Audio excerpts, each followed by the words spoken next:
I'm Alex Potts, and I teach in the Department of History of Art here at the University of Michigan. I have two concrete connections with this conference, one of which is slightly fake and one of which is very real. The very real one is my friendship and with and respect for Marty. I'm very glad to be here in this event where all his students and friends and colleagues have assembled. The slightly fake one is that I was asked to choose a name for my professorship, which was the Max Loehr Collegiate Professorship. And I did it because it seemed to me he was a very interesting figure, and I have a certain empathy with that sort of tradition of Germanic scholarship out of which he came. But I know absolutely nothing about Bronze Age Chinese work. So I kept on feeling maybe I should fill myself in on that, but I still haven't managed to do it. Anyway, let's get started. The first paper is given by Lothar von Falkenhausen. He's professor of Chinese archaeology and art history at the University of California, Los Angeles. And his research focuses on the Chinese Bronze Age and the role which archaeological remains play in providing new historical information and insights into a past culture. His interest in method and history and East Asian archaeology lies behind his major monograph, Chinese Society in the Age of Confucius, 1000 to 250 BC, the archaeological evidence. And this was received the Society for American Book Award when it came out in 2006. He's published widely on the history of East Asian art history studies, a subject directly relevant to the talk he's giving today, titled How East Asian Art History Grew into an Academic Discipline. Lothar.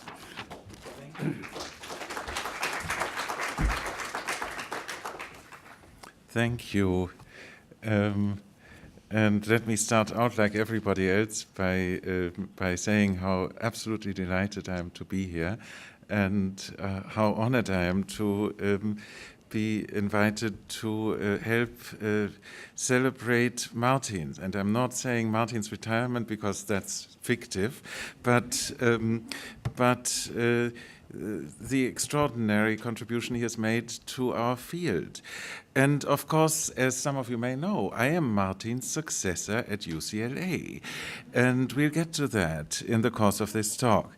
But to begin with, I would like to explain that the subject of this talk is the placement or the story of how East Asian art history was incorporated into the modern academic institutions. I am not going to discuss whether art history or something like it existed indigenously in East Asia. It probably did in some form, certainly did in some form. And that's an interesting question, which I have actually also published about, but that's not for today.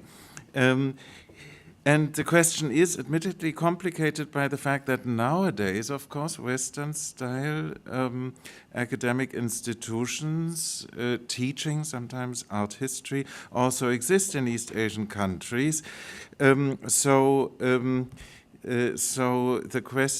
my topic does, of course, concern that to some extent, how that subject that we call East Asian art history implanted into Western academia has made its way back into the countries of origin. I am not going to talk a great deal about that today because the beginnings of that story, frankly speaking, did not take place in East Asia, but in Europe. Now, of course, one could imagine that things happened sort of the way they did in Korea, where when it was felt that art history was needed in the university institutions, of that country. Some promising young art historians were sent to Western countries to get their PhDs, and then the university, when they returned, they set up first an undergraduate curriculum, and as people came back, they would have an MA curriculum, and after decades of this, then a PhD training course would be set up, and Korean art historians no longer needed to leave for abroad. This is a successful trajectory which could be described in detail for the Korean case. I am mentioning it only as a foil to say that that's not how it happened in Europe, for the very good reason that there was nowhere to send the promising art historians to. So the trajectory is actually an interestingly different one, and it is linked to two preconditions that had to exist for East Asian art history to emerge, namely collections of East Asian art that were publicly accessible, that is to say, museum institutions, and which, by the way, provided the first professional opportunities for the promising specialists on East Asian art history, and the establishment of East Asian language training courses and the availability of that. This, of course, is part of the larger history of European academia in the 19th and 20th centuries. I don't think I need to, and I certainly won't have the time to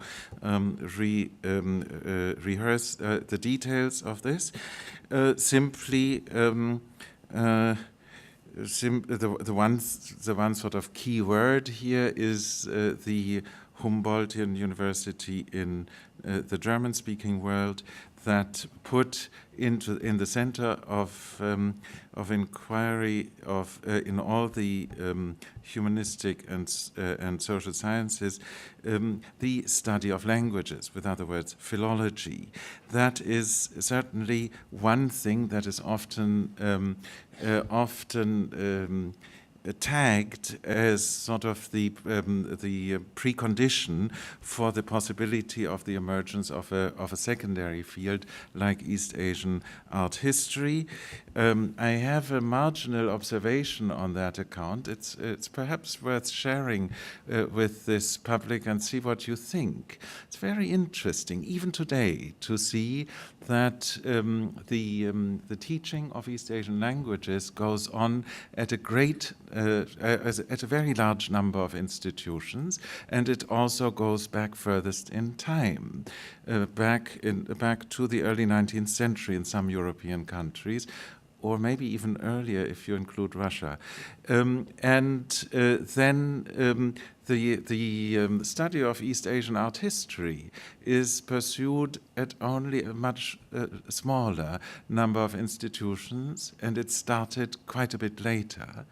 And then, that's the next step in the story, the study of East Asian music. Where do we find that? At an infinitesimally small number of ethnomusicology graduate programs. That's not even really started yet. So much for this idea that music is a universal language needing no translation. It seems to need more translation than even the visual arts in order to become part of Western academia. But East Asian art history has certainly made it, and the story is an interesting one. There is sort of a counter-narrative to what I've just sort of laid out, this emergence of East Asian art history somehow from the Humboldtian quest. That is to say, that's the observation that you frequently hear, that sinology is a quintessentially French science. It certainly existed in France far earlier than it did in Germany.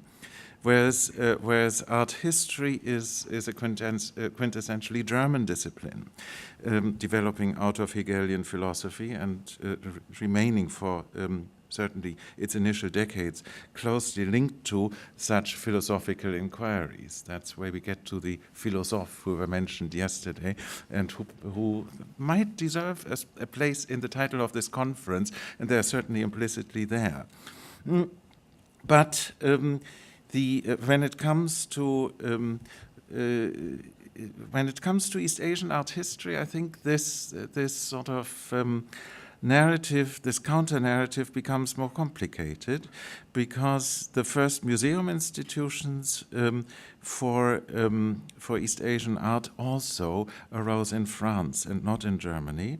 And they were linked to connoisseurial practices rather than to serious philologically based scholarship, and it is my hunch that the emergence of East Asian art history as a full-fledged academic field was delayed by the fact that Sinology was established rather late in the German context. That's to say in the 1880s. And it is then, and it was in Germany, that we first see a serious academic field of East Asian art history emerging. So let's see whether I can get to the next. I have a rather minimal PPT, but that way you know how you get the names and the dates. I start with just a list of forerunners. These were the kinds of connoisseurial scholars who didn't know any East Asian languages but started to publish about Japanese art and slightly later Chinese art in the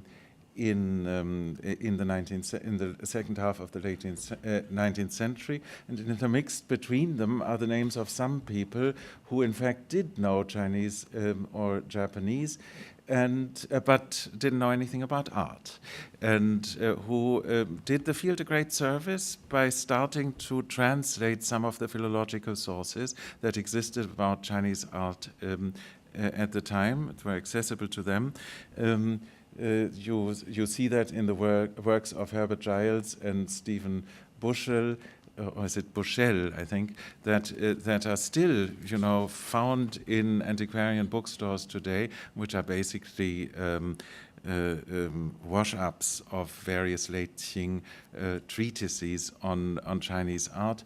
And Friedrich Hirt as well translated some of this literature into English, as a matter of fact. So these were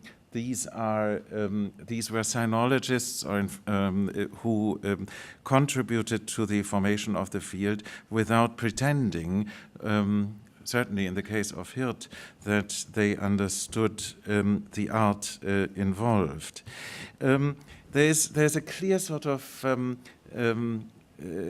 dichotomy here in the early decades of the field between connoisseurial approaches, totally visual and often with rather unfortunate results when you look at the collections built during that time, and the philological approaches, which were somehow distinct from the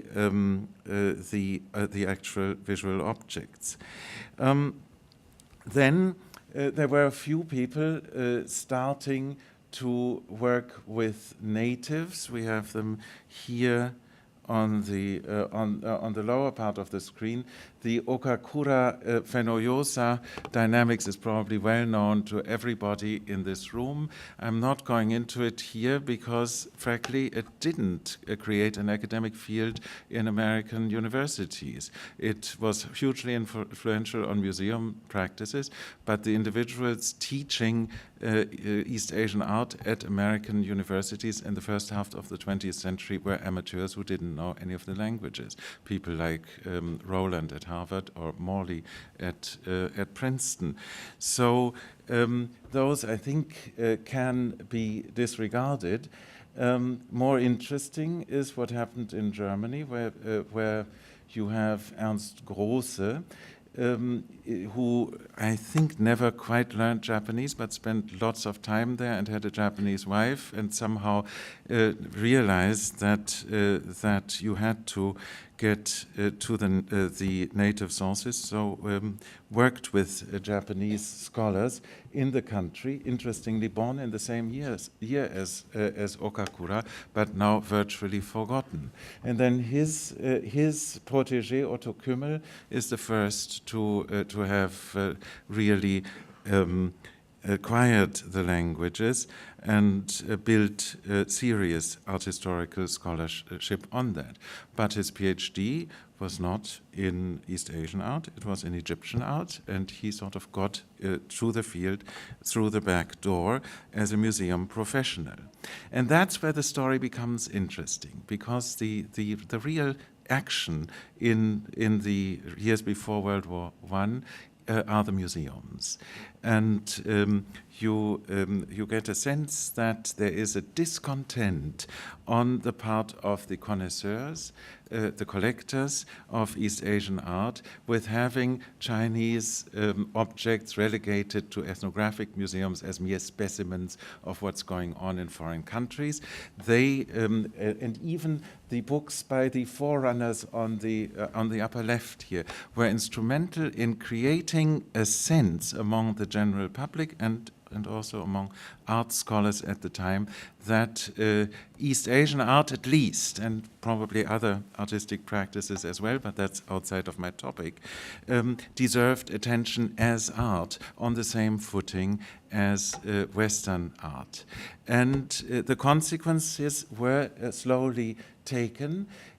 Museums specializing in this kind of material were established apart from the ethnographic museums.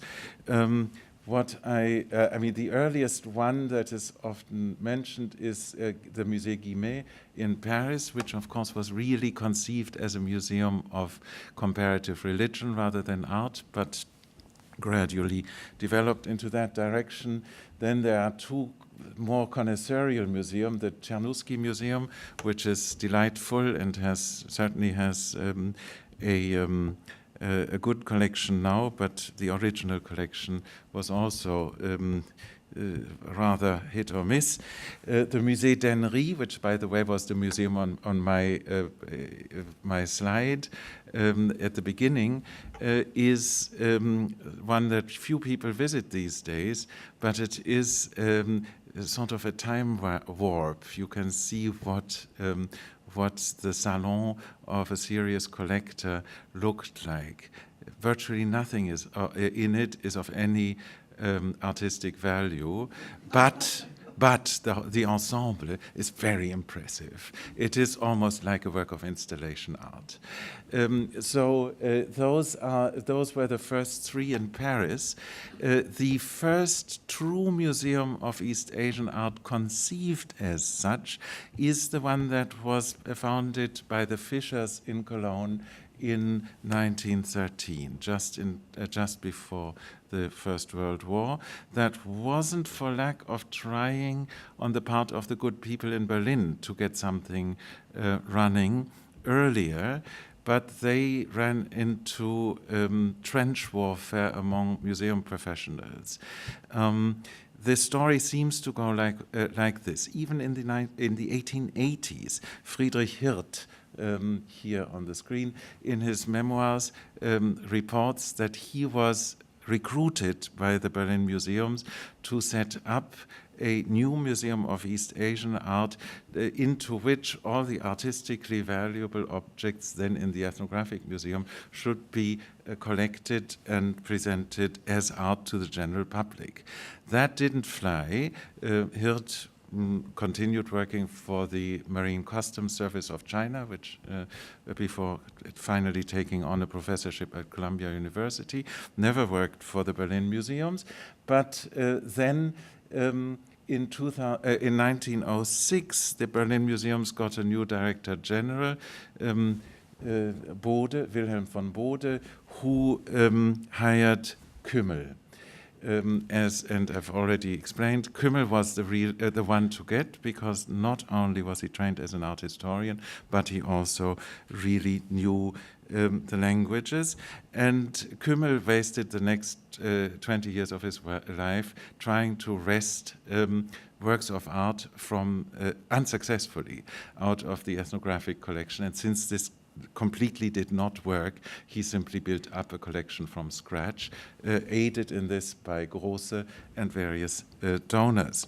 So, but due to the First World War, this new museum, or technically speaking, a branch of the Ethnographic Museum, but basically autonomous, was not able to open to the public until 1924. This had been preceded by a huge amount of polemic in the literature. I've just mentioned two names here on the screen. Seidlitz was the director of the Cultural Bureau of what was then the state of Saxony, and he wrote a pamphlet arguing very polemically that Germany finally needed a museum of Asian art, and this continued later on. Scheffler, a journalist in the Weimar Republic, continued this polemic in a very vehement way. And Kümmel's museum, when it finally opened in 1924, was regarded as hugely successful. It must have been just what the aesthetics of the time wanted to see. But the narratives of the history of our field in Germany tend to be excessively Kümmel-centric. This is due to Kümmel's own personality, who was a dictator who couldn't suffer any other competitors near him, and also to the later history of Germany, when most of the potential rivals, for various reasons, had to leave. So, whereas Kümmel became a Nazi and became the Director General of all the Berlin museums, and became very heavily involved in some of the more unsavory aspects of the Nazi regime. But somehow that's never mentioned by the same people who idolize Kümmel as the founder of the discipline in Germany. There are other people who dwell on that. There seem to be two Kümmels in the literature. Never the twain ever meet, but they'll have to meet at some point, I think. So I put these three last names on the screen. These are people of Kümmel's generation who were also very active in the pre-World War I area and during the Weimar Republic in the field of East Asian art history in Berlin. At the time, Kurt Glaser and William Kohn both had to leave Germany because they were considered non-Aryan. Otto Fischer became the director of the museum in Basel, and so he left the country for that reason.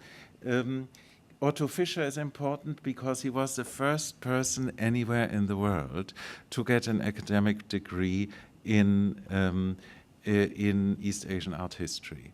And let me tell you a non-secret. It wasn't a PhD. It was the kind of super PhD that you need to have in order to become a professor in the German academic system, the Habilitation. So it didn't proceed as in Korea, where you have an undergraduate curriculum and then a master's curriculum and then a PhD curriculum, but it started at the very top. For the Habilitation, you don't need an advisor. You just basically figure it out by yourself, and then you hope that a university is going to hire you as a professor. Otto Fischer never was so lucky, but at least he tried. And of course, in order to keep the Habilitation, before you become a professor, you have to teach for free. So he did teach for many years courses at Berlin University in order to keep this title. So then the plot thickens. You see, then you do get the first PhDs, the first generation of PhDs. In the German academic system at the time, and I think this may still be true today, anybody who has the Habilitation and who has a chair in the university can teach whatever they want. There were, certainly when I was a student at Bonn University, there was a mathematics professor who was offering a course on Proust every year. It was better than anything the French literature people offered at the time. And so some leading art historians at the time who were not China or Japan specialists actually offered classes in East Asian art. Those were very much hit or miss, and they probably didn't claim the expertise, but many of them, or some of them anyway, agreed to supervise theses, the PhD theses, in East Asian art history. So there, an ambitious young art historian at the time wanting to specialize in this field had two options: either to get the degree under a sinologist, and so we have two sinologists here at the top, two leading chairholders at the time, who in fact supervised PhD students in art-related fields, or to go into a real art history department and get their PhD in that. And we have some very prominent names here who trained people in that field. So in around, well, more or less during World War I and immediately thereafter, several of these people got their PhDs. Wachsberger under Strigowski in Vienna, Burckhardt under Conradi in Leipzig, Karl Wied, about whom more will be heard in a moment, under Strigowski again, Salmoni, who had started under Strigowski, under Klemen in Bonn, and Bachhofer under Wölflin in Munich. And Bachhofer went on to get the Habilitation as well, becoming the second person, having to teach for free. And it is under him that the young Max Löhr, not so young anymore at that time, got his first exposure to East Asian art histories. And then you have a real avalanche of PhDs because due to his status and high regard in the Nazi regime, Kümmel, who had never got the Habilitation, was somehow able to land a professorship in Berlin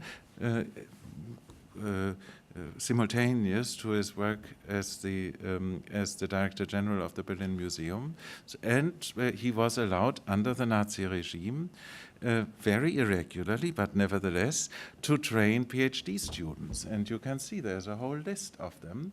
You probably haven't heard of most of them, except the second and the third who made their career in this country. Anneliese Bulling lived for most of her life in Philadelphia and continued to publish.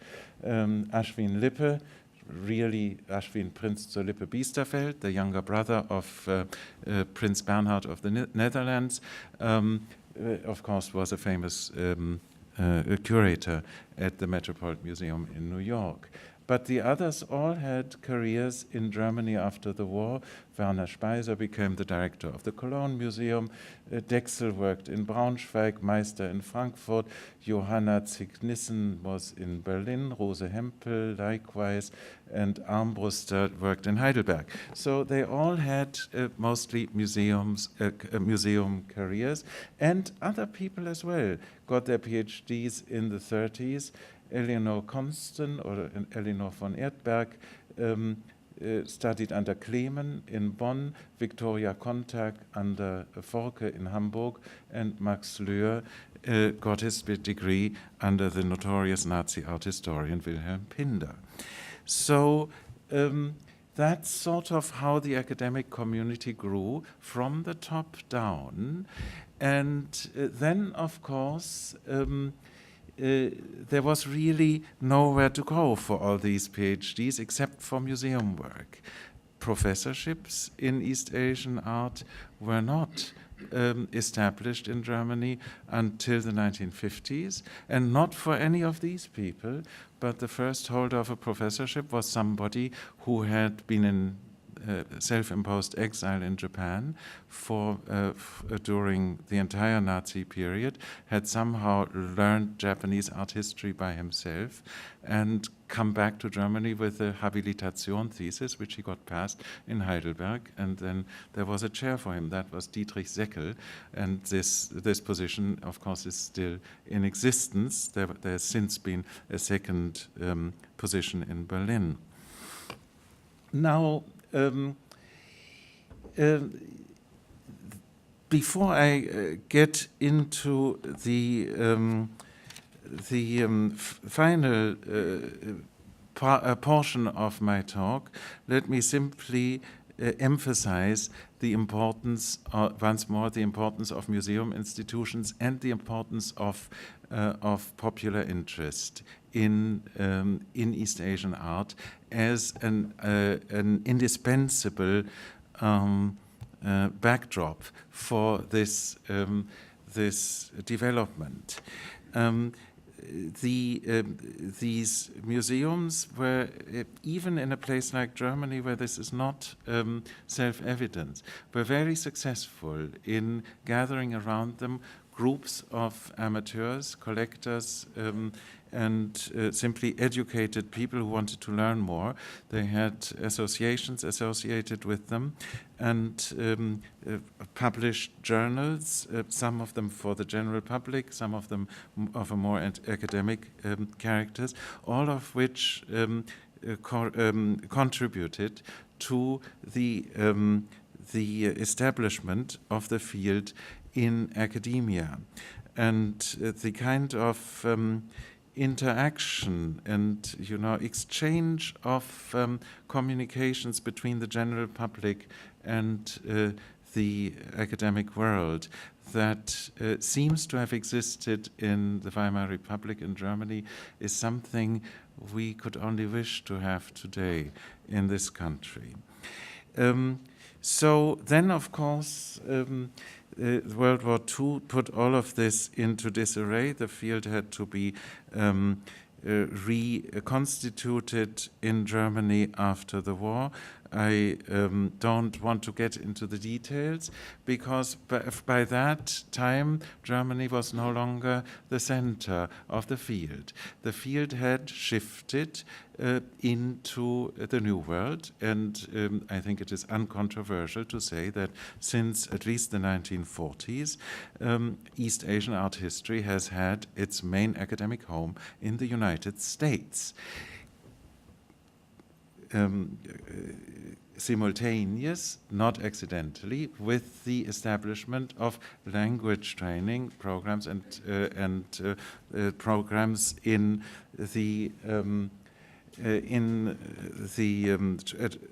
study of East Asian languages all over the country. If I were site-specific, I would try to illustrate this using the University of Michigan, which certainly was a major player in these developments. Instead, I'm using my home institution, which I've recently studied. It is surprisingly difficult to get reliable information about how the field developed, but I think I have a basic narrative down. There was a prequel to it during the bad old days. UCLA, started as the southern branch of Berkeley in 1919, and they had a Department of Art Education where they had one art historian. By the way, the faculty in that department was 100% female. So don't imagine that this was always male dominated. It became so later on for a while, but wasn't at the beginning. So this woman, Nellie Gear, taught everything, including Chinese art, believe it or not. And then later, as the UCLA was officially founded at the end of the 1920s, the department moved to the new campus, and they actually had people who were formally trained as art historians. And these two here, Helmut Hungerland and James Breasted, did teach courses in what they called Oriental art, in addition to their actual specialties in Western art.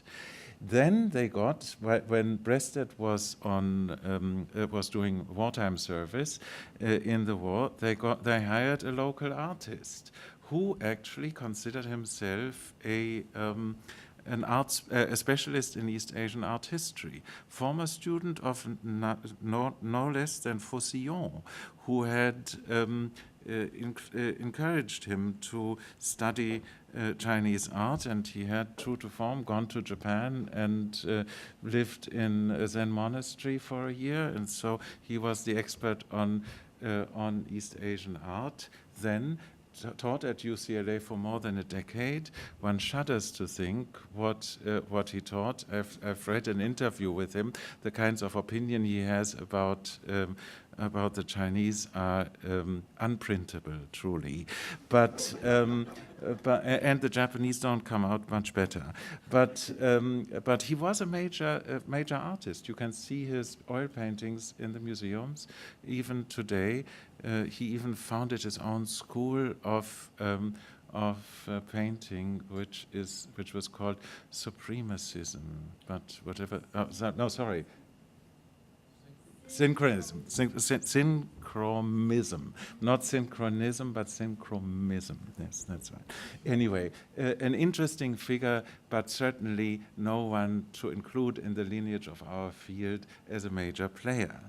That happened with the appearance of Carl Wiet, who was already on the previous screen in 1949, who not only was the first person ever to get a PhD on a field related to East Asian art history, namely Buddhist sculpture in Nara in 1918, to have had a career afterwards. There were two before him who didn't, but who was also truly a major figure in the history of the discipline, now forgotten because after his immigration into the United States, he stopped writing anything. He had been quite prolific beforehand.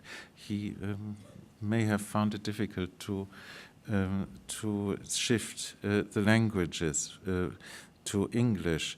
In any case, he arrived at UCLA with a vision of the field that was radically different from anything else at the time, and he got to put it into action. He thought that art anywhere in the world was the same, and one shouldn't privilege the West, the so-called West. So, we needed art historians for every area of the world, including, of course, East Asia, about which he was himself an expert.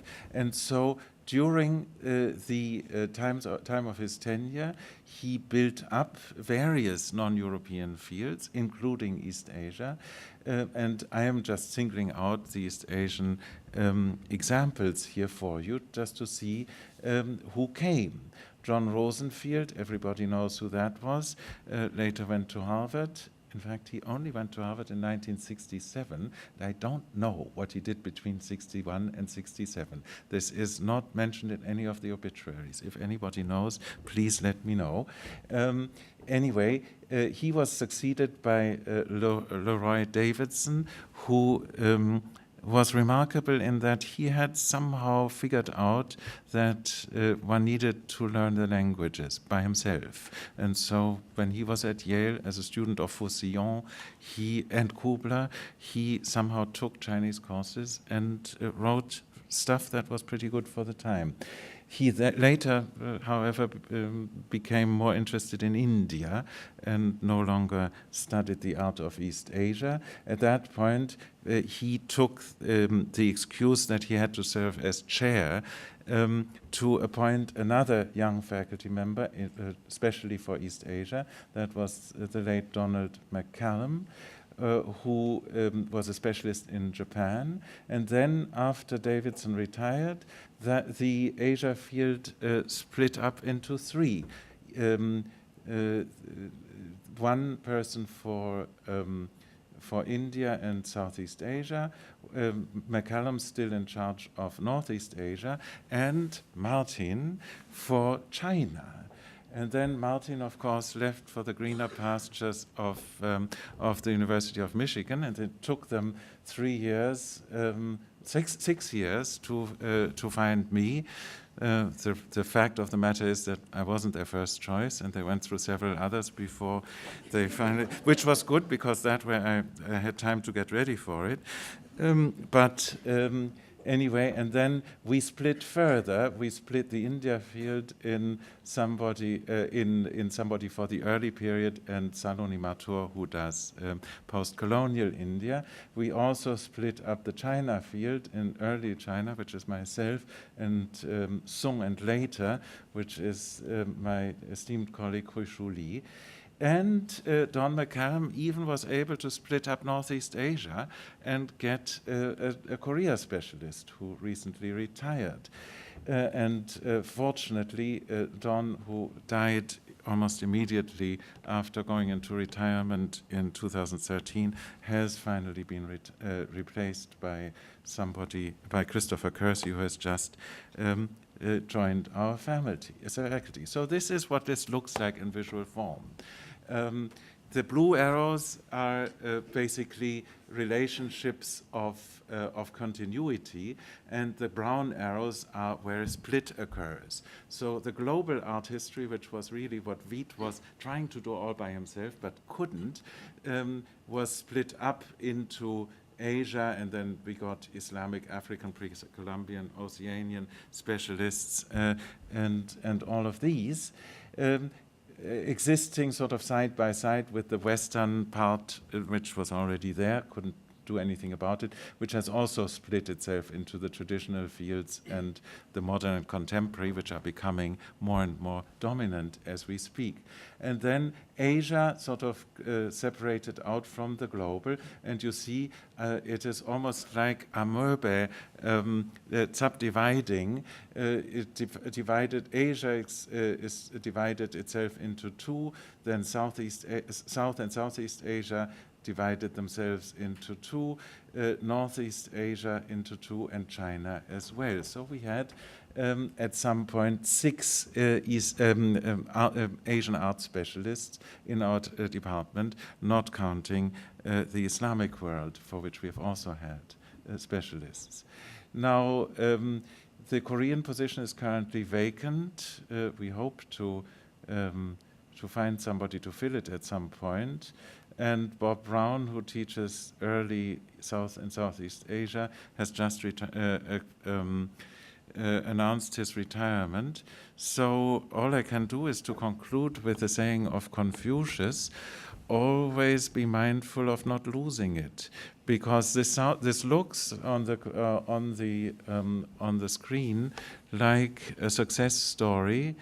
It may not be. I mean, over-specialization may not be necessarily a good thing. Of course, having a community of scholars in different fields that can talk to each other probably is a good thing.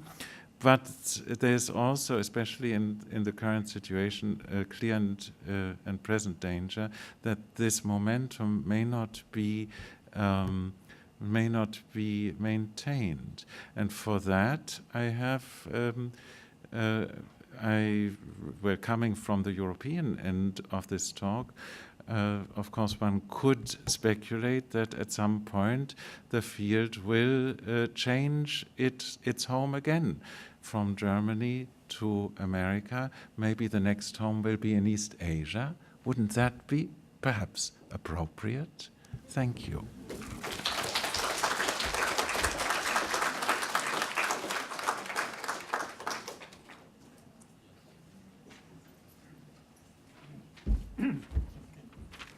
Well, thank you very much, Lothar. I've got several questions I would like to ask you. One of them being about what Max Lohr did when he was in Manchuria in the early 1940s, but that's another whole set of issues. I'd now like to introduce John Irons, who's Emeritus Professor in Art History and World Art Studies at the University of East Anglia, where we were once colleagues many years ago.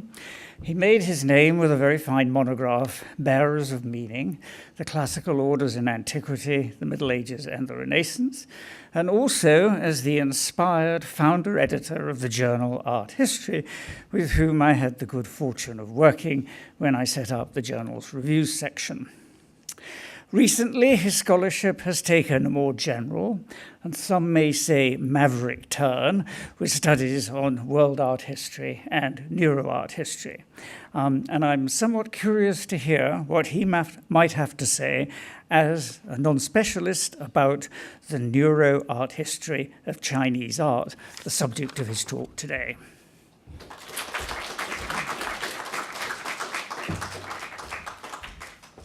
Thanks, Alex. It's good to be working with you again. Obviously, it's an immense pleasure for me to be here for this event in honor of Marty. And one thing that you should realize, to some extent, my prestige in the world, to some extent, depends upon Marty, because in 2000, I got a big grant from the Getty to run a month-long conference on world art studies, bringing in people from all over the world. And with the gift of the money was, we don't trust you to do this. We want to have a senior scholar who's going to be attending this conference, who's going to tell us at the end whether it was a waste of money or not. And so anyway, they did allow me to finger somebody, and I thought Marty was the ideal person, and they thought so too.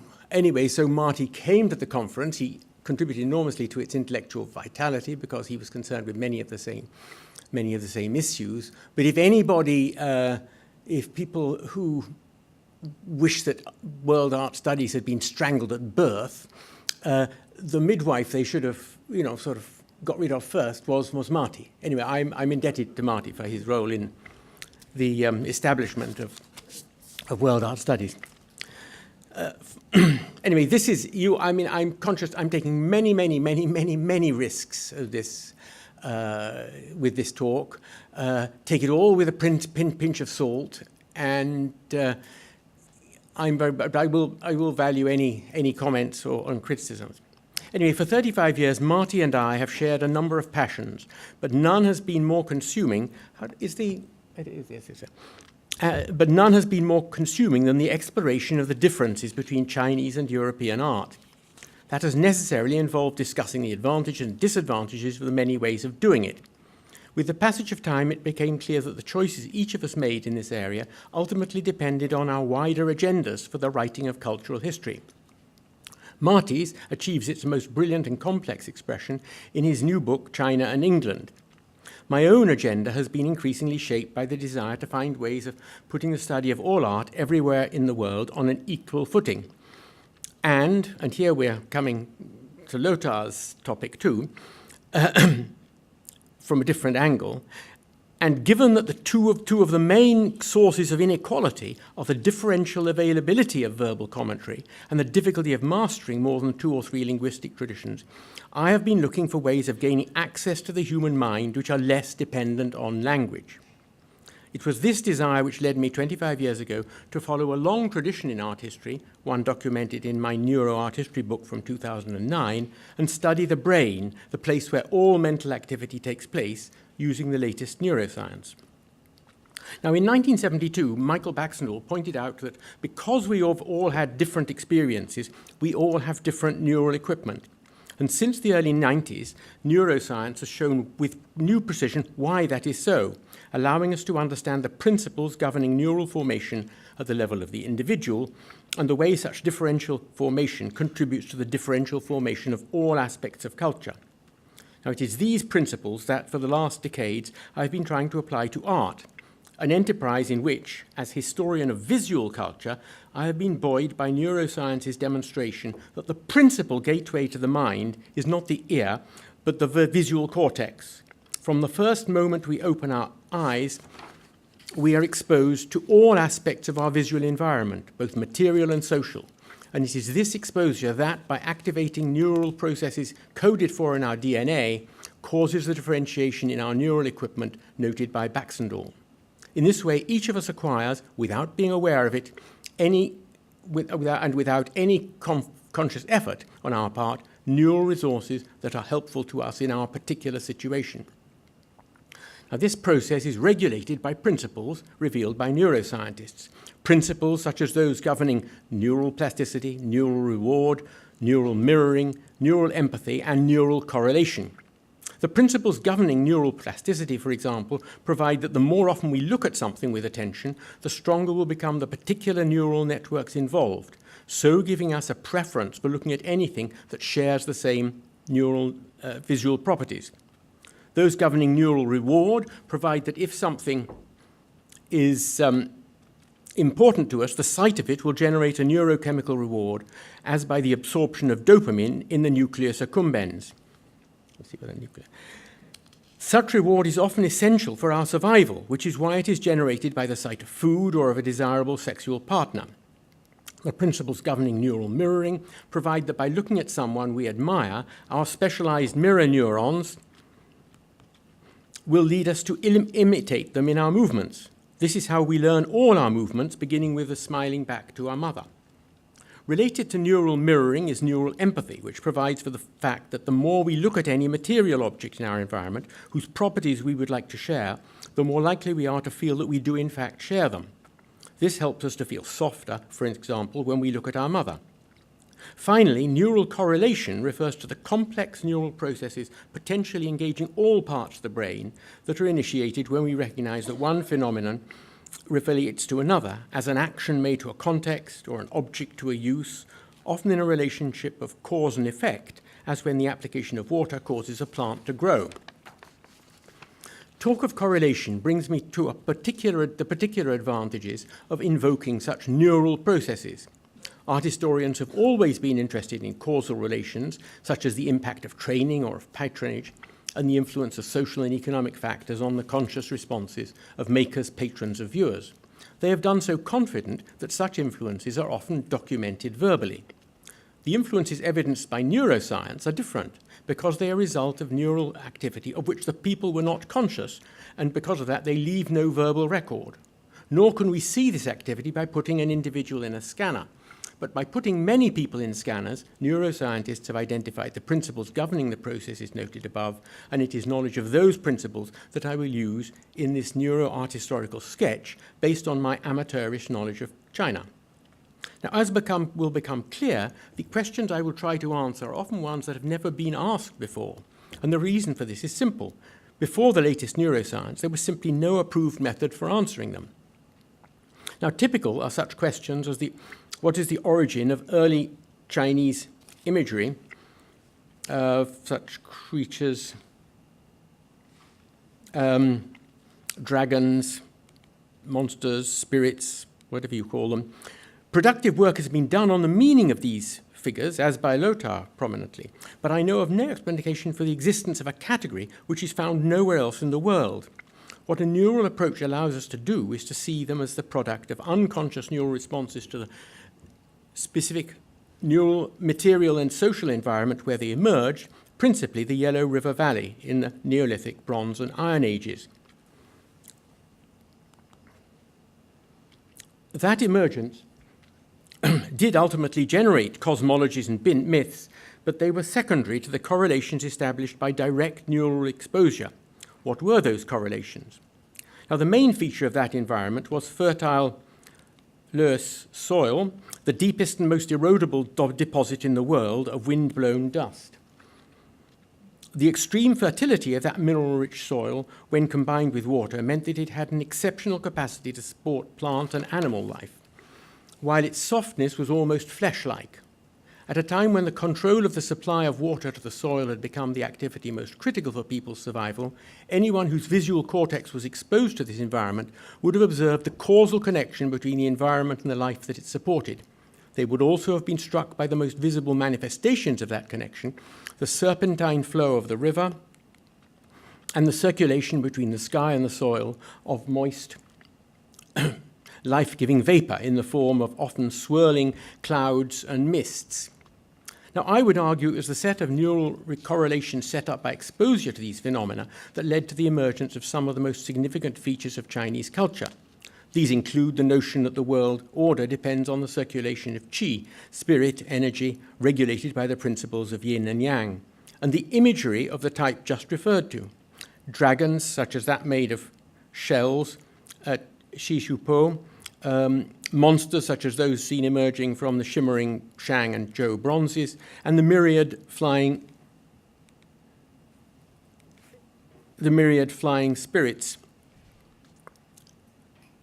painted on Han lacquerware. Moisture was, of course, essential for life everywhere in the world, but rarely was the role of moist vapors so salient because of the way water was absorbed and breathed out by the loess soil. This salience resulted in the laying down of powerful neural networks which helped people to look for life forms in the indeterminate substance of the air. The positive association of vapors will have ensured that the perception of both vapor and the life forms in it brought neurochemical reward, and the pleasure generated by this neurochemical reward will then have encouraged people both to make and to view artifacts in which vapors and life forms were represented. A reference to qi reminds us of the importance attached to the artistic quality of qi yun, or spirit resonance, by Shi He in the 5th century AD. There is no agreement on what precisely he is referring to, but one possibility is the role of qi in generating a resonance between the artist and his subject. If so, there may be an indirect reference to the process of neural mirroring, which allowed people in China to sense that a human being could be seen as corresponding to a plant type, as when a gentleman was compared to a bamboo or an old monk to a gnarled pine. Such assimilations were well understood is evidenced from Barth. Paintings such as this of a monk with an old tree, or this of friendship between gentlemen, owe their effectiveness to viewers immediately recognizing that the tree helps us to communicate things about the human being. What is certain is that such assimilations were facilitated by the unique notion of a qi shared by both. There is even the possibility that a Chinese painter, who was conscious of the movement of qi in his body, may even have sensed the operation of the neural resources that enable him to mirror the plant. If so, the absence of the concept of an omnipresent qi in Europe would explain why such assimilations hardly exist in European art. Now, we can understand better why qi is at home in China, but not in Europe, if we compare the area of the Yellow River Valley with the ancient Aegean, the area most important for the formation of European culture. The contrast in environment could not be more stark. Instead of a landscape of loess of varying hardness and humidity, we find naked limestone and marble rock massifs divided by narrow valleys with torrents in their bottoms. If exposure to loess habituated people's brains to indeterminacy and the integration of phenomena, anyone whose visual cortex was exposed to an environment such as Athens, with its rocky Acropolis, would see all its elements as clearly separated and distinct in their properties. And this contrast between the landscape of the two areas is matched by the contrast in the visceral priorities those landscapes imposed on the communities who lived in them. While in the Loess Valley, the critical variable was fertility, in mountainous Greece, where the only way a city in one valley could increase food production was by conquering the land of their neighbors in the valley next door, the critical variable was military security. For this, they depended on two unique practices: the building of walls of cut stone, that's Mycenae, and the training of soldiers armed with metal to function in disciplined phalanx. Practices that we can now relate using the concept of neural mirroring and empathy.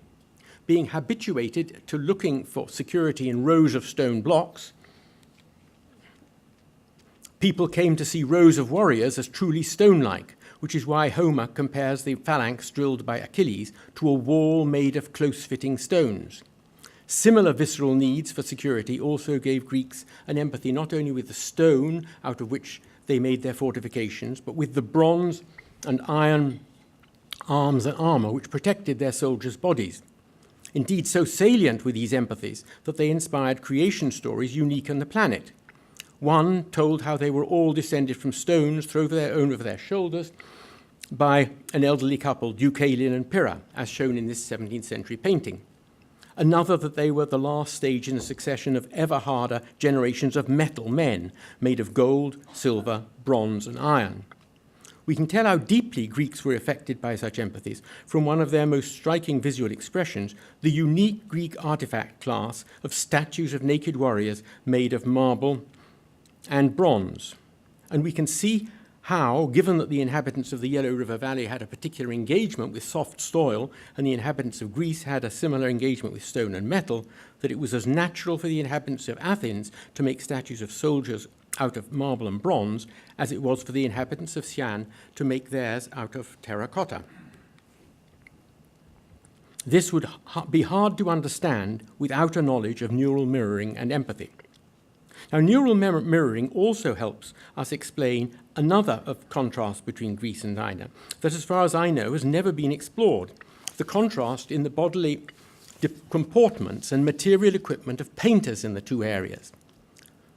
While in Europe it is taken for granted that painters stand before a vertical easel with a brush in one hand and a palette in the other, in China it is assumed that the painter sits before a flat sheet of paper or silk and holds a thick brush vertically to drag ink onto it from a pool-like inkwell. A knowledge of neural mirroring now encourages us to ask whether these combinations of comportment and equipment, which are found nowhere else on the planet, may not reflect differences in the comportments of other members of those societies to whom those artists found themselves unconsciously giving intense attention. This is certainly my view, and I've already argued that neural mirroring led to the European artists adopting his pose from the knight with his sword and shield. You have to imagine what you have in your left and right hand. While the Chinese artist adopted his from the farmer planting rice in an irrigated field.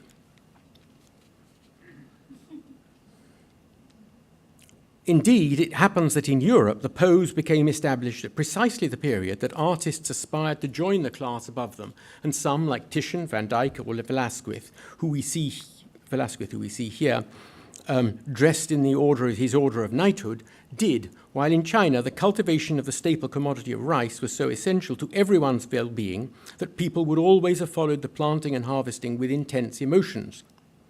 In support of this argument, it is not unhelpful that the artist shown in this print is in fact representing a knight, while the pace of the Chinese character for painting is that for field.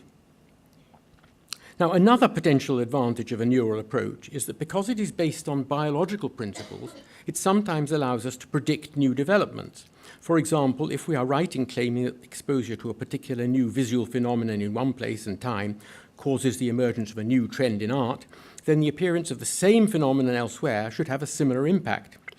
Thus, I have argued that the sudden appearance of lots of clouds and smoke, mist and fog in the paintings of Turner and Constable around 1800 was due to the new phenomenon of the Industrial Revolution.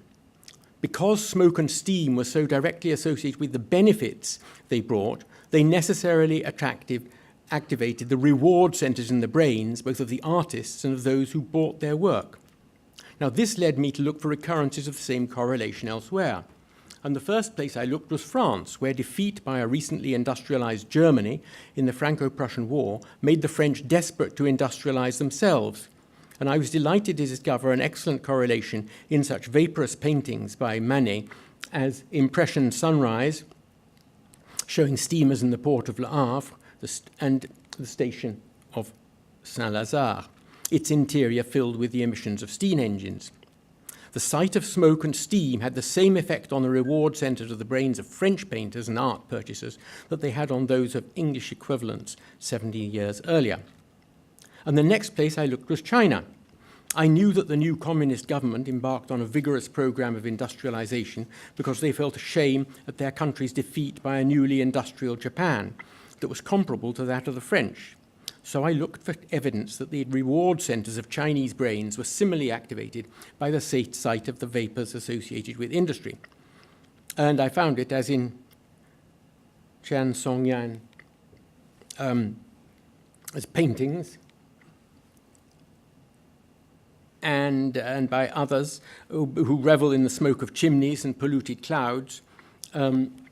We have Wang Chao, who emphasizes the solidity of flakes in Snowstorm on the Steppes of 1955, and other artists celebrate the emissions of trains and other processing plants.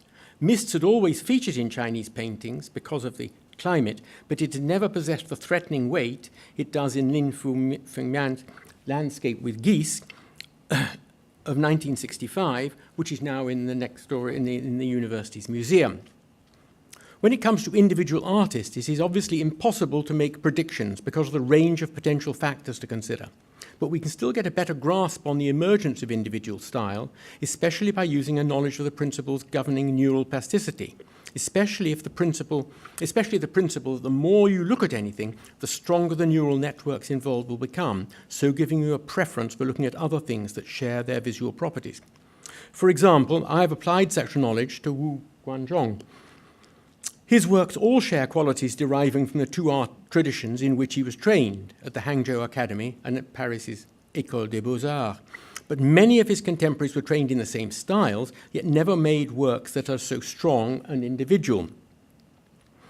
What made his work different? The answer lies, I would suggest, in the intensity with which he looked, as evidenced here.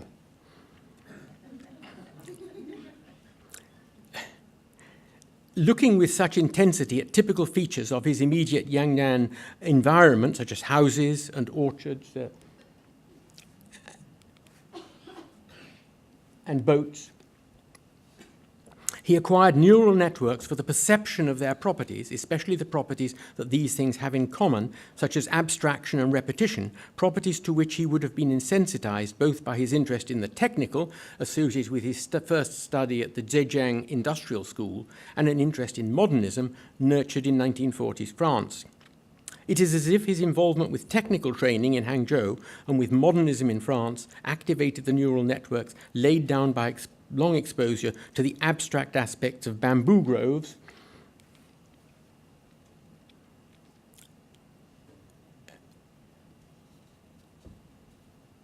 mulberry orchards, and boats.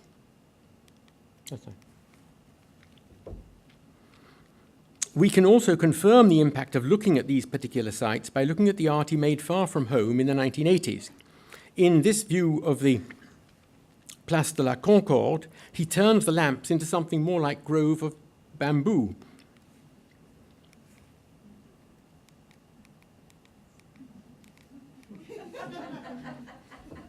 I'm trying to equip you with the same neural networks that he had. And when he portrays Shakespeare's birthplace, he seems to see the half-timbered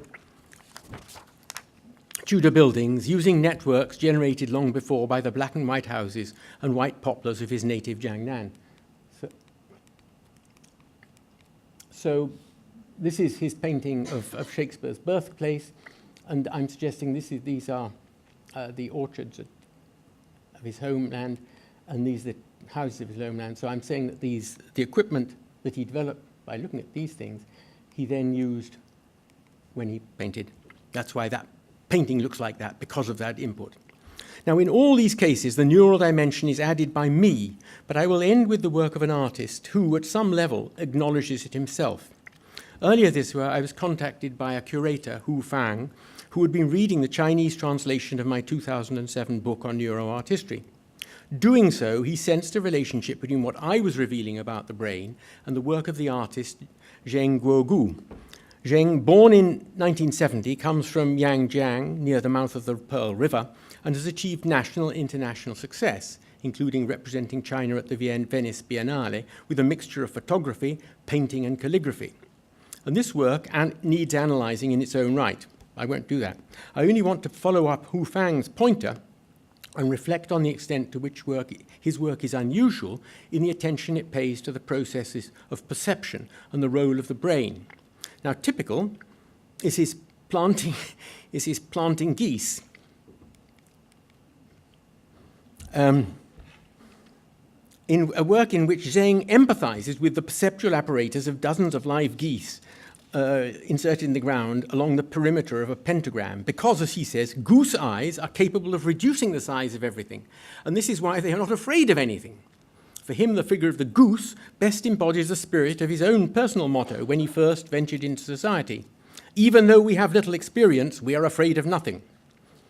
Elsewhere, he shows a direct interest in the neural, first in animals, as in the computer controlled by a pig's brain, well, that's what it produces, and then in humans, as in the brain nerve series. He has even become interested in the technology of brain research, as in images of magnetic resonance, 2014 in the Tang Contemporary Arts Center, Beijing. But the allusion to MRI brain scans is deceptive. The magnetism he is invoking is ultimately that of qi, breath, energy. As he says, I quote, "It is an aesthetics of the energy of the land that enables an artist to plant his consciousness and abstraction deep into the ground, where it interacts with the various energies that are hidden within the earth and causes the contradictions inherent in reality to expose themselves and generate inspiration. In this way, you can observe the deeply embedded ecological facts and submit to the universe, allowing reality to stop and letting nature breathe freely. There is no better embodiment of the power of qi than Zheng's Liao Garden outside Yangjiang, a landscape in which humans, animals, fishes, and plants all coexist. So, with Zheng Guogu's assimilation of neural resources and qi, we return to our starting point. With the celebration of qi in a southern landscape, we return to the mental world that was shaped by the unique ecology of the Yellow River Valley. Qi is the neural network running through Chinese culture. Thank you.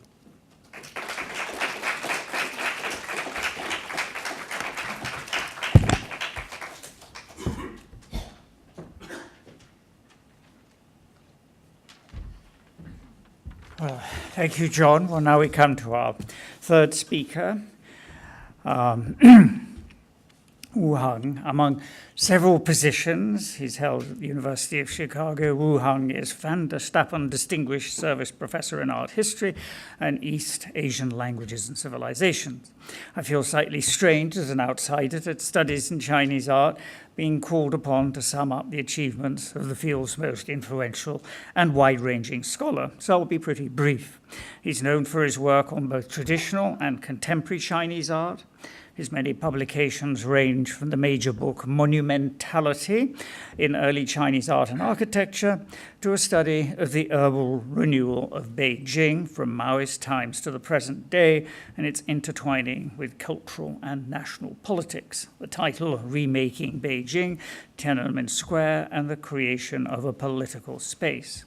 His talk today, A Short History of Black Painting, He Hua, a counter-tradition in Chinese art, will introduce us to the long history extending from the Han to the present day of an intriguing set of concerns surrounding ink painting in Chinese art.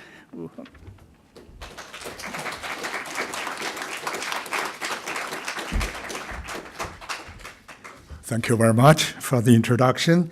I also want to express my thanks to Marty's contribution to the field. Marty always looks so useful, but actually he has a very long academic career. In one of Lotta's slides, we see that actually he started teaching in 77, right?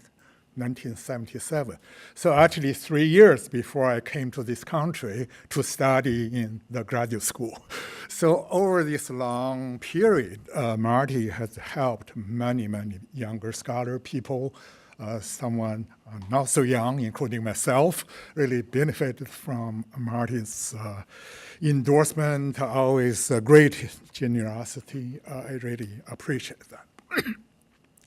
So my talk is, judging from the title, is more like a thematic study, so somewhat different from the theme of this panel, which is state of the field. But I believe that there is some connection because this paper has some broader concerns about the field. Basically, just briefly summarize, our field, both Chinese art history and art history in general, is divided into some very broad period fields like ancient, pre-modern, and modern, and contemporary. And each these periods or field is subdivided into even finer these blocks. I feel that's certainly true and probably also beneficial because then we can focus on certain facts, but also has an effect to somehow to define us with these kind of boundaries.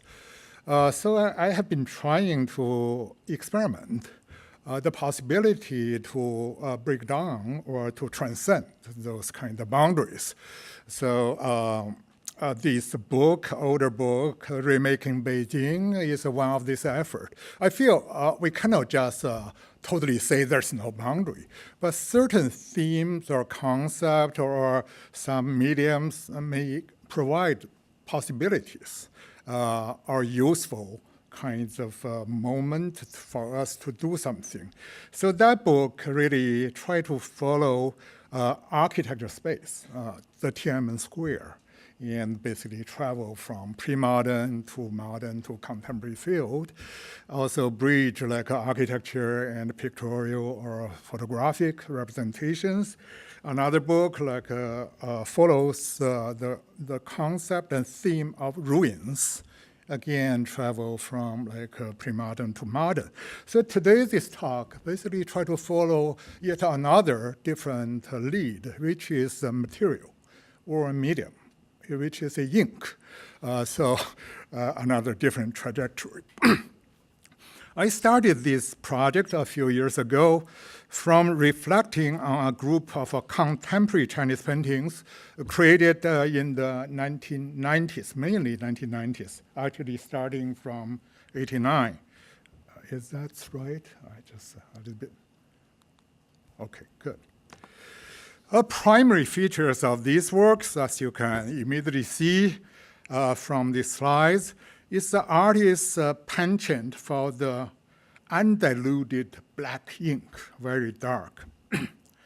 This work by Yang Jiechang, for example, is titled 1,000 Layers of Ink, floating above a smooth, muted dark background in an angular shape, which due to the excessive application of ink has acquired a metallic, nearly reflective appearance. We find the same fascination with ink in many works created in what is known as an experimental ink painting, 试验水墨. I don't have time to discuss this painting, but generally these works attract me in the first place because they raise some unexplored questions. I wondered, for example, what was the shared psychology behind this obsession with blackness, and why quite a few of these works are titled 墨像 or ink images. Did these works really continue the time-honored tradition of literati painting, as the art critics have often claimed? If this is the case, then why they all seem to abandon brushwork, the cornerstone of traditional literati painting? Also, why do these experimental ink works include not only painting, but also installation, performance, photography, etc. Oh, sorry. Oh, I think I showed this earlier. Evidently, the interest in ink's blackness didn't belong to painters alone, but has something to do with experimental art or avant-garde art as a whole. As my research advanced further, I also began to question whether this emphasis on materiality and performativity of ink is an isolated phenomenon specific to our time. More and more, I see it as the newest manifestation of a long historical pattern. Here, I want to make it clear that the artists who made these contemporary dark ink works in the 80s and 90s were certainly exposed to and influenced by contemporary art trends from abstract expressionism, conceptualism, to performance art. But their use of ink as their chief agent rather than oil or other international mediums must already signify their engagement with Chinese art tradition. Then what is the nature of this engagement? When I attempted to answer to this question, I found myself exploring a counter-tradition in Chinese art, which has largely escaped our historical analysis, and which may provide a key to understanding not only this contemporary work, but also a series of black paintings created at different moments in Chinese history. So I have to say that it's a very short version of a longer study, so it's a very, very broad stroke. So the first section, a traditional discourse on blackness. To start this exploration, we need to briefly review a traditional theory about ink. In this theory, black is conceptualized not as a specific color or non-color, but in its own terms. The focus of this theory, if we want to give it a name, can be called 墨像, or ink images. Its first systematic expression is provided by Zhang Yangyuan in his famous Painters Through History in the 9th century. In case you are not familiar with this very important text, the late Chinese art historian Michael Sullivan named it, I quote, the earliest known history of painting in the world, unquote. More closely related to the current discussion, the chapter in this book called On Painting Materials, Trace and Copying offer these ideas. I read because that's very important to my discussion. Now the fashioning force yin and yang have intermingled. The mirror images emerge in complex patterns. No human words are needed for the mysterious transformation of things. The divine work of nature operates alone to generate this process. Grasses and trees spread forth their glory without depending on cinnabar and jasper. Floating clouds and swirling snow are naturally white without waiting for censure to make them so. The turquoise mountains do not meet the mineral sky blue powder, and the phoenix is iridescent without the appellation of multiple colors. Therefore, here is important, right? If by using ink, a painter can bring in the 5 colors, we say that he has grasped the mind. But if an artist's mind is fixed on the 5 colors themselves, the essence of things will escape them. It is based on this statement that the term or phrase 墨分5色, or ink has 5 colors, came into being. People have often used this phrase to describe the technical perfection of ink painters, who can allude to various colors using this black substance alone. But Zhang Yangyuan's discussion actually has much greater implications. For this talk, we can single out two primary implications. First, and more directly, Zhang Yuanyuan differentiates ink more from color 色 and bestows more with a superior ontological and spiritual status. While the 5 primary colors, red, blue, green, yellow, and white, are conceived as the surface features of an observed world, ink alone can reveal the essence of things from the previous quotation. Its shaded darkness not only mimics the transformation of yin and yang, but can also express the painter's yi, or mind. An artist thus finds the ideal painting material in ink, but it is his special handling of this material that transports his vision of the universe and reveals his quality as an individual artist. Second, and indirectly, Zhang Yuanyuan also differentiates ink more from brushwork, 笔, and bestows the latter, i.e. brushwork, with a superior ontological and spiritual status. That's very interesting. We begin to see 色 and the ink, then 笔 actually has a higher status. Although in practice, the two means 笔 and more are inseparable. Zhang Yuanyuan claims that brushwork is more fundamental to painting because it shares the same root with calligraphy and is the foundation of artistic styles.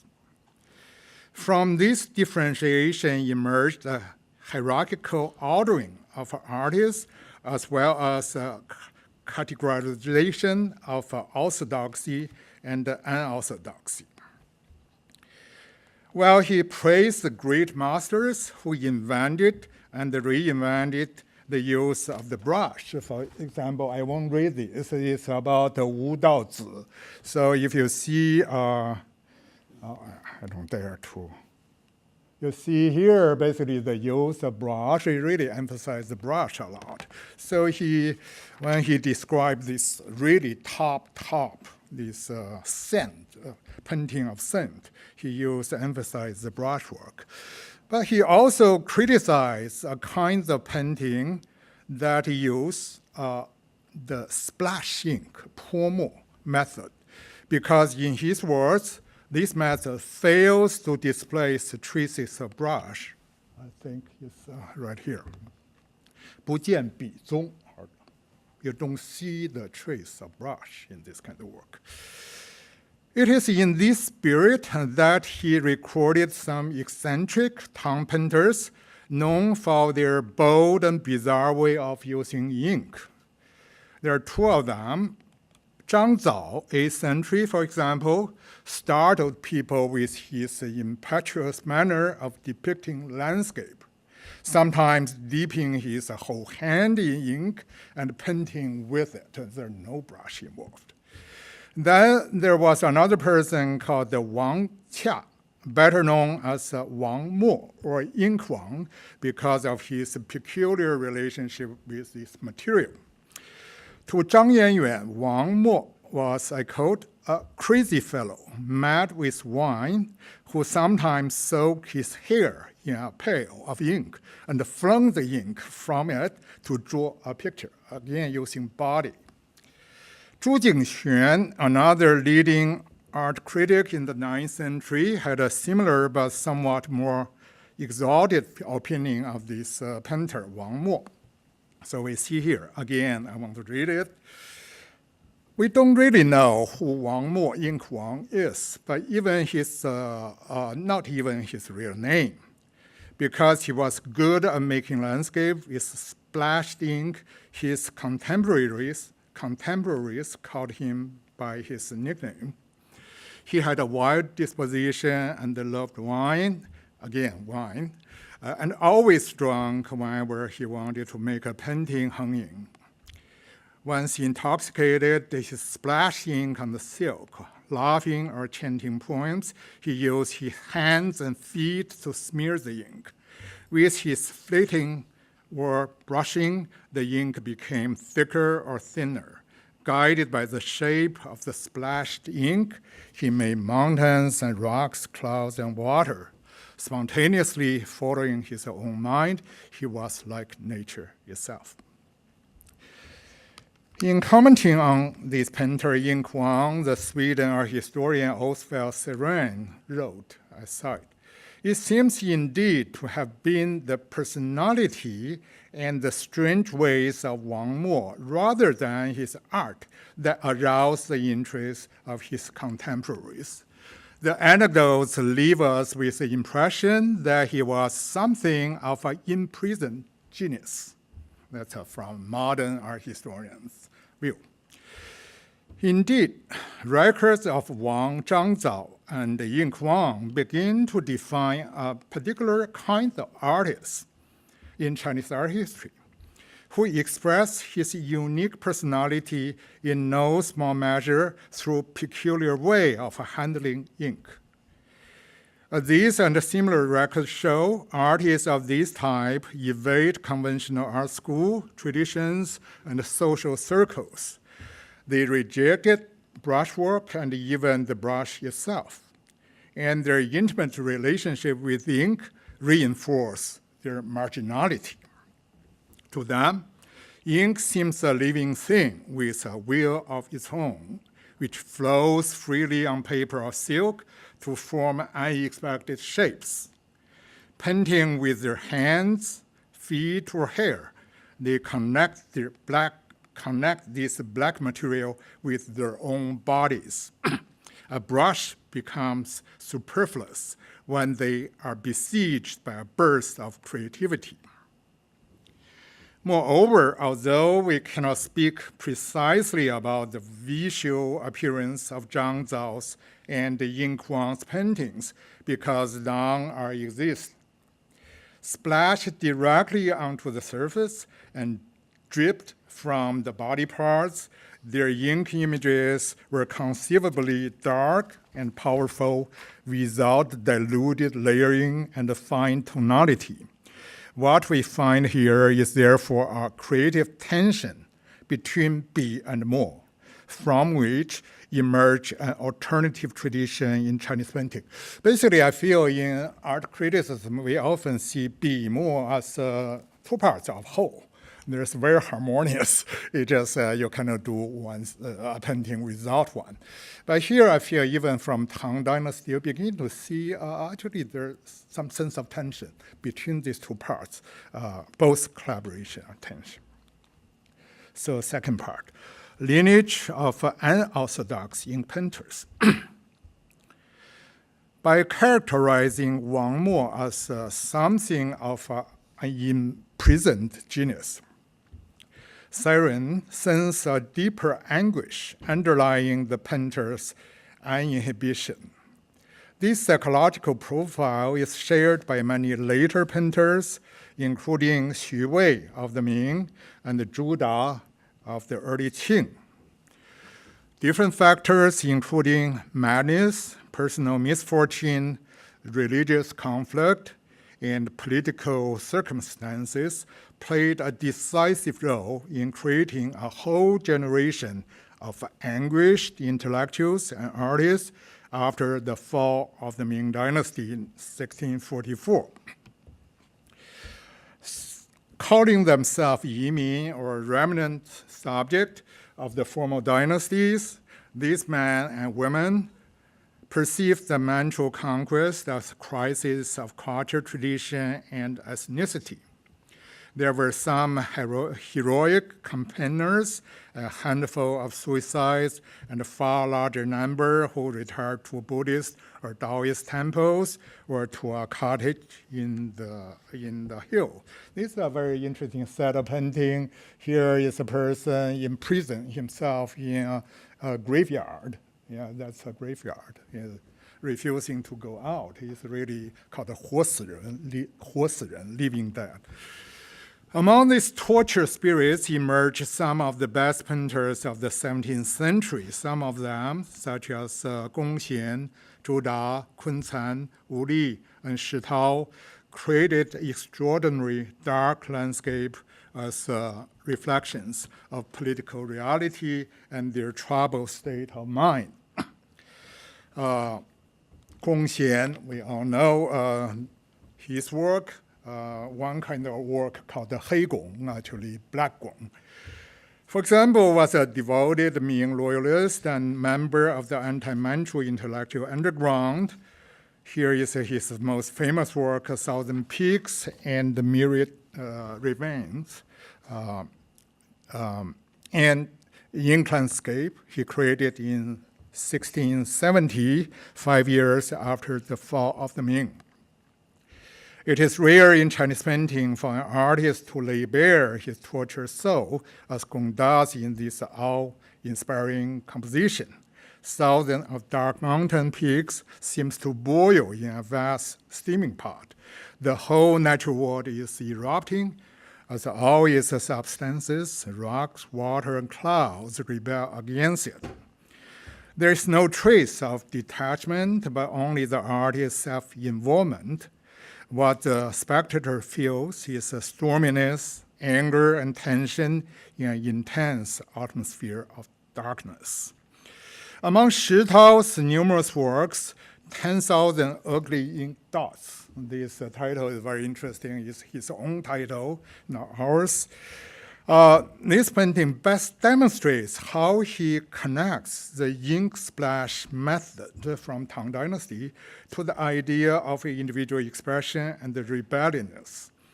This once an extremely crazy and extraordinarily beautiful painting. Ink dots, dry and wet, thin and broad, dark and dense, form a rich texture covering the paper. By calling these dots ugly, Shi Tao deliberately parodies orthodox painters of the early Qing, like Fu Wangs, who believed that each stroke in their painting had to be derived from ancient masterpieces and thus had to be perfect. Shi Tao's ink seems totally, you can say, crazy, and the whole composition seems imageless at first glance. But when we gaze at the painting long enough, the natural world gradually emerges from the seemingly chaotic ink image.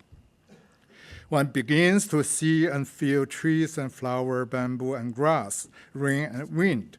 There is indeed a great deal of images with inks 5 colors, all coming from the sudden burst of the artist's creative energy. So that's the final one. Black painting, Hei Hua, in the 20th century and beyond. The tradition of these 17th century painters, including their individualism and their daring ways of using ink, was followed by some 20th century landscape painters, such as Huang Binhong, and again by artists like Shi Lu and Li Keran in the People's Republic of China after 1949. Huang Binhong, who lived a long life from 1865 to 1955, is without question one of the greatest 20th century artists. He grew up in Shexian in southeast China, which produced the finest ink sticks and ink stones in the country, at least from the 10th century. Young Huang Binhong learned how to make ink when he worked for his father, a manufacturer and trader of local goods. This episode actually hasn't been attracting a lot of attention. Actually, he started from handling ink, making ink, if the family had this kind of connection with this particular trade. This experience deeply influenced his view about this seemingly mundane material. In 1908, he actually wrote the first scholarly article on the technology of ink, calling it the most precious treasure of Chinese culture. Very short article, but very early, 1908, so it's very, very important.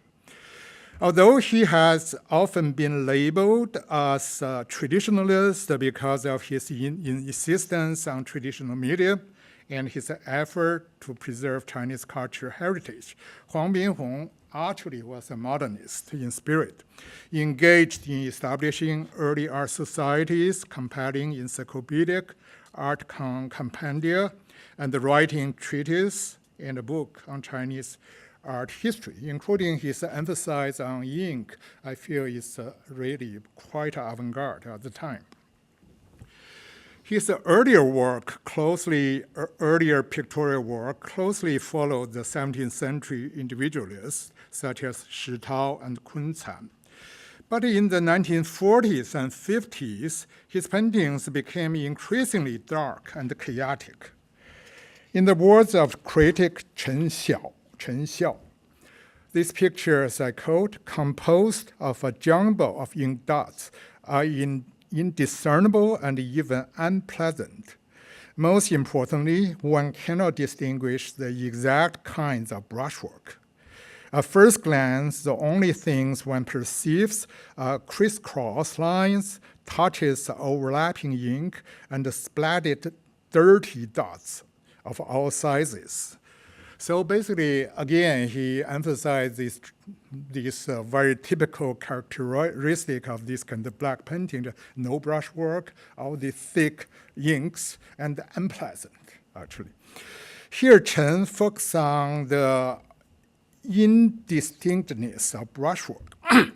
Another way to explain this change is Huang's increasing reliance on ink to react to the turmoil around and inside him.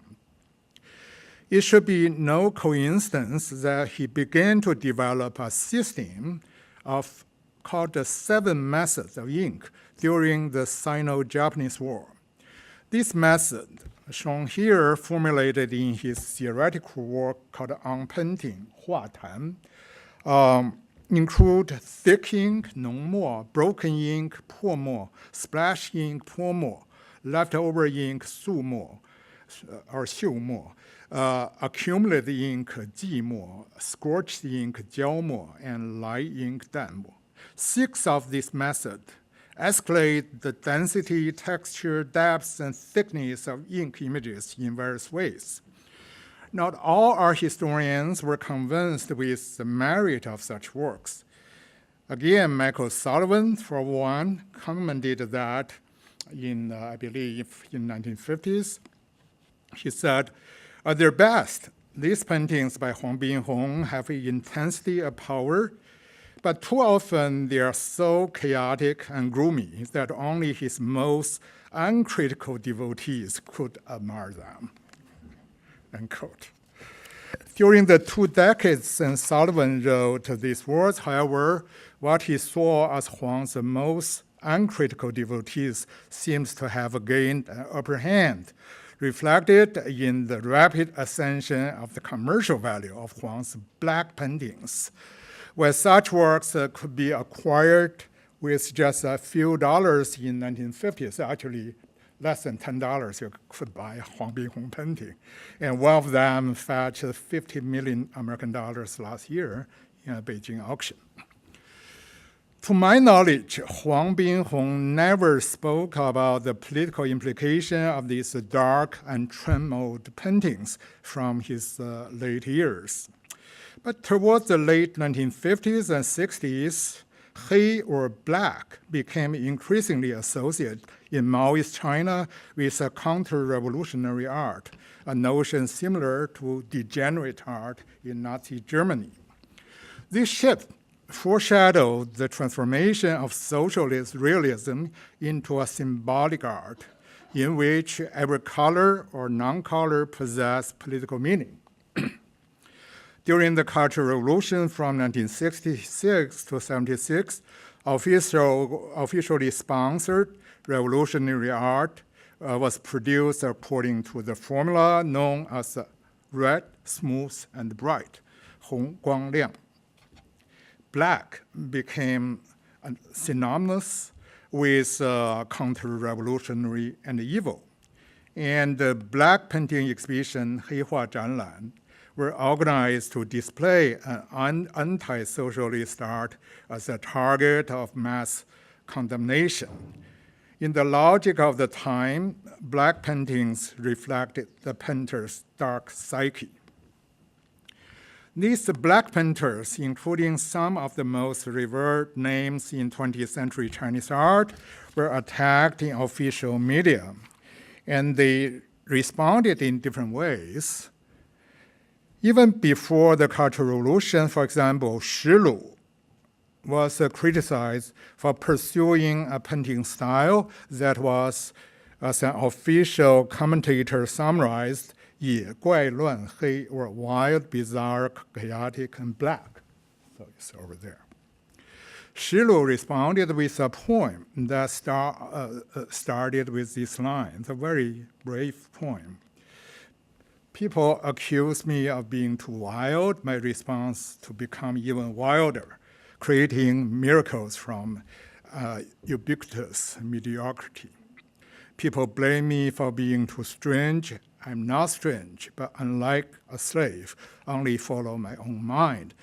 People say my art is a mess. It is nothing like that, but getting rid of a method, it embodies an even stricter method. That's almost like a 石头.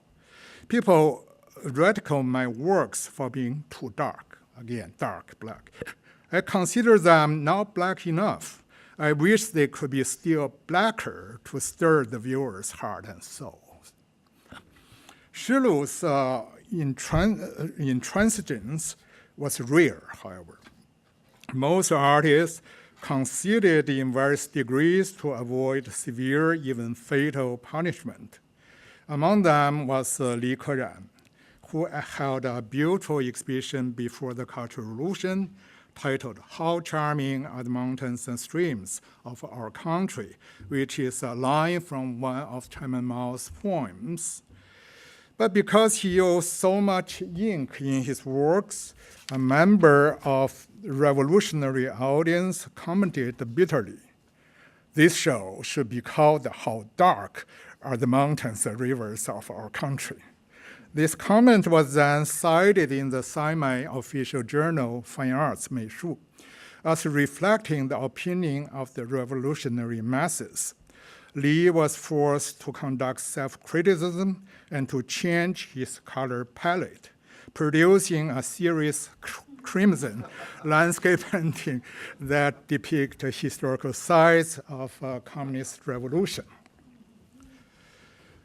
This discussion provides us with a historical background, I believe, against which we can return to contemporary black ink paintings, which re-emerged from 1980s onward. It is possible to link this type of modern work, modern or traditional work, to a long tradition in Chinese art.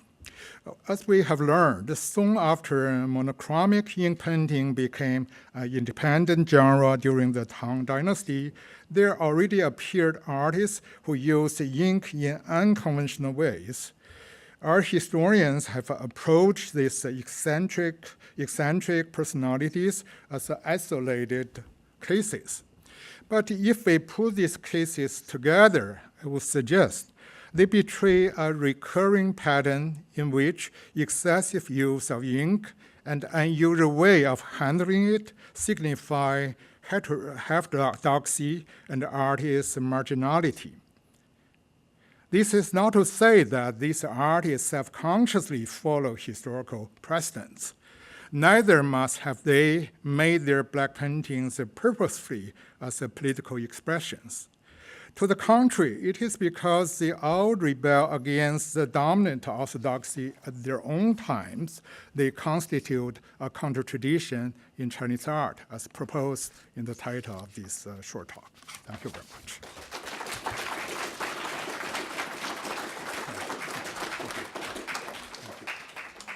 Thank you very much for these three talks. John, please come to the table here.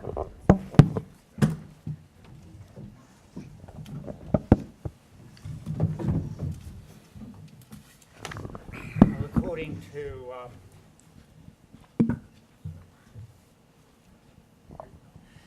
according to the strict instructions I've been given, we have 20 minutes for questions and discussion.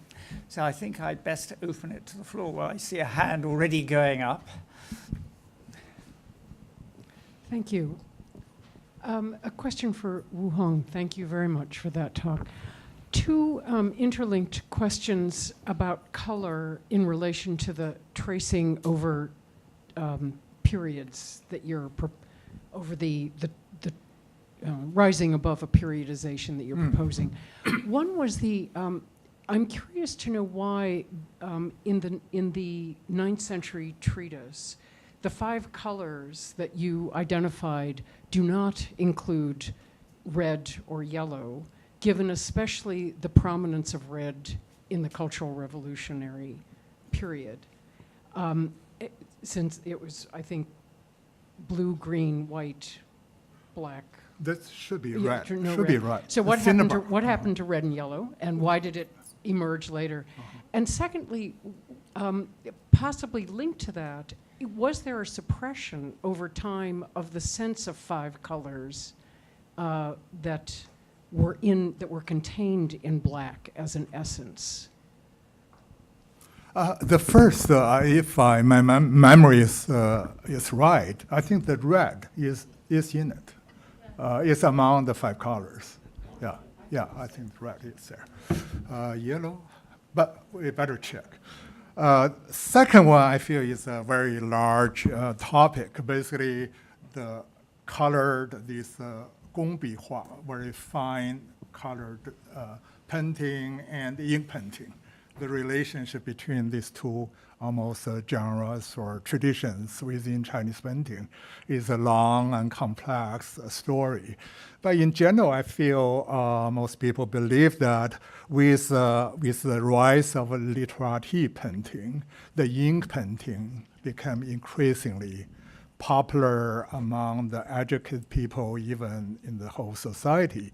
But the color painting never disappeared, but was used in different occasions, even by literati themselves.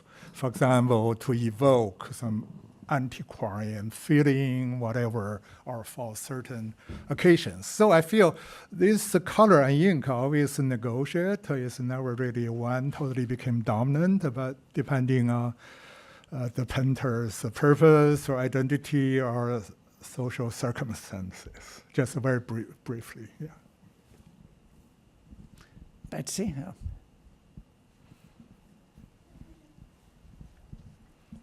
This would be for Lothar. I enjoyed that so much, so interesting.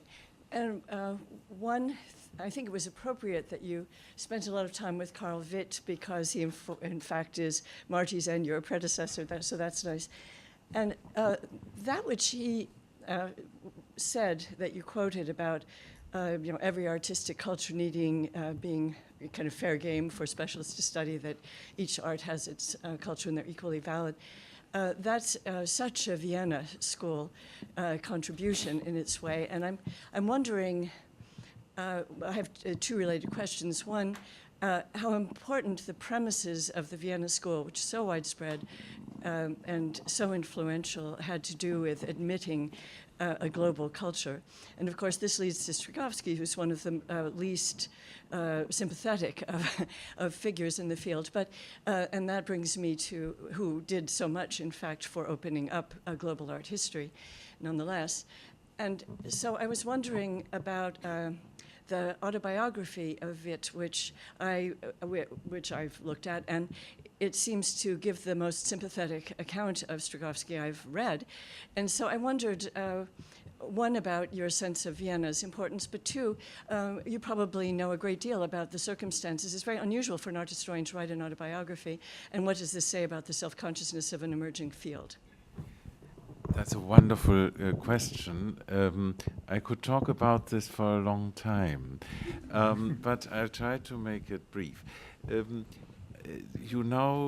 It isn't just the Vienna School. Having read the autobiography, you will remember that much of the underlying intellectual baggage that Witt brought to his approach came from his early exposure, his early work at the Folkwang Museum, then in Hagen, now in Essen, and which had this principle, which was built on this principle of a universal aesthetic that didn't distinguish between the higher arts and the low arts, and which mixed stuff from all over the world. And he then put this into practice as well when he was the director of the Museum of Applied Arts in Cologne. So I think this transcends Vienna. It is an idea that was followed in many places during the decade preceding World War I, and which of course also was in some way germane to what the Vienna School at the time was doing. Although, as you know, the ultimate intention of Stregowski wasn't to open up the field towards all these heterogeneous traditions, even though that his approach had that effect. What he wanted to do is to prove that the Mediterranean had nothing to do with the genesis of Northern European, i.e. Germanic art in the Middle Ages, and for that, connections with anybody, with any other part of the world were fair game, be it Armenia or the steppe or even East Asia. Anything except for Greece and Rome were fine. So that was, of course, an ideological agenda that played to the far right, and you know the details. And yes, indeed, he must have been a charismatic teacher, like Max Löhr, who was a Nazi to his dying day, and a committed one. And you can tell from his scholarship down to the detail. You asked what he was doing in the 1940s. Well, he wasn't in Manchuria. He was in Japanese-occupied Beijing. He had been sent there by the Nazi government, and he was doing propaganda work. Yeah. And he was probably sort of in waiting to do intelligence work, although there's really no evidence that he ever actually did any. But he clearly was an official representative of the regime, which would have cost him his career in Germany if he had stayed there. I mean, he could have probably worked in a museum, but people who were as deeply embedded in the fabric of National Socialism often were judged ineligible for university positions. Mm-hmm. Look at Konrad Lorenz, for instance, who later got the Nobel Prize. He must be one of the people you refer to in your work. So, so he, of course, very astutely saw to it that he stayed in Beijing after the war until the heyday of denazifications were over, got himself out of China just before the communists took over, went back to his old museum job in Munich, and then came to this country where, he was received with the kind of naive generosity that has given America a good name in the world, but which seems to have disappeared in recent years. Not only did his own former teacher at Munich, Ludwig Bachhofer, who had been forced out of Germany due to having a Jewish wife, actually recommend him for the position at Michigan that he got. Mm-hmm. But another refugee, Salmoni, one of the early PhDs in my list, who had to flee for racial reasons, when consulted by Harvard before the call went out from Harvard, apparently said to the chair of the department, whoever it was that called him, "Oh, yes, of course, he was and is a Nazi. It doesn't matter. He really believes it." With other words, he didn't just become a Nazi out of professional opportunism in order to take somebody's job, which one really objected to, but because he was intellectually committed to the ideology that at least Salmoni respected. It's astonishing to hear such things now. I heard this from several sides, so it must be true. Yeah. I mean, I think he was in Japanese-occupied Manchuria for a time in the early 1940s. He was basically in Japanese-occupied Beijing, which was Yes. just as Japanese-occupied as Manchuria was at the time, Yes. and he was directing a German-run propaganda institute in I see. Beijing. Oh, He that's traveled to Japan. But he may have traveled to Manchuria on his think way he to was. Japan, but I Yes. don't think he spent more than maybe a few days in Manchuria. Oh, I see. Yeah.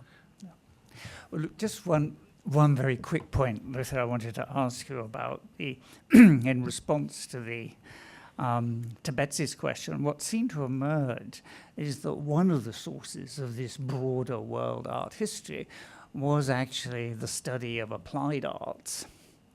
If you think not of Regal, for instance. And I wonder whether that doesn't even go back to the sort of Thomas Cole and the International Exhibition days. There was a way in which these big books on decorative art were global in their scope and interest, weren't they? Yes. No doubt. Yes, Lydia? Thank you very much for a wonderful panel. I learned so much. First question for Wu Hong. I think the theoretical work you're doing extremely interesting, and it didn't occur to me before anybody else actually analyzed the distinction between Mo and Bi the way you presented it. So that opens up a very rich field for thinking about medium, as well as the tradition of art, not only Chinese art, but then other than the se, I was always wondering about 墨分五色 because it was never clear to me which se we're talking about. But in Chinese there's also 彩, right? So where does that? I mean, that 彩 would not be part of this literary tradition.